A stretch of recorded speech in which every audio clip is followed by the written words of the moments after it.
ঢাকার কেরানীগঞ্জ উপজেলার আগানগর নদীধারা বহুমুখী আবাসিক এলাকায় ধর্মীয় ভাবগাম্ভীর্যের মধ্য দিয়ে এক আনন্দঘন বিবাহ অনুষ্ঠান অনুষ্ঠিত হয়েছে। বুড়িগঙ্গা তীরে অথেন্টিক কাচ্চির স্বাদ মানেই কাচ্চি মাস্টার। আজই চলে আসুন আমাদের কেরানীগঞ্জের কদমতলী ও জিঞ্জিরা ব্রাঞ্চে। অনুষ্ঠানের অংশ হিসেবে আগানগরের ঐতিহ্যবাহী ইস্পাহানি জামে মসজিদে ধর্মীয় নিয়ম অনুযায়ী কাবিন সম্পন্ন করা হয়।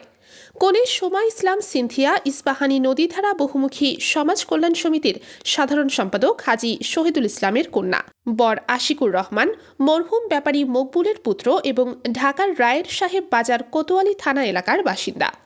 বিবাহ উপলক্ষে কনের বাসায় আত্মীয় স্বজন ও অতিথিদের জন্য বিশেষ খাবারের আয়োজন করা হয়। জামাই আপ্যায়নের জন্য ছিল নানা পদের সুস্বাদু খাবারের বিশাল সমাহার। অনুষ্ঠানে উভয় পরিবারের নিকটাত্মীয়, শুভানুধ্যায়ী ও এলাকার গণ্যমান্য ব্যক্তিবর্গ উপস্থিত ছিলেন। শেষে নবদম্পতির সুখী, শান্তিময় ও সমৃদ্ধ দাম্পত্য জীবনের জন্য দোয়া করা হয়।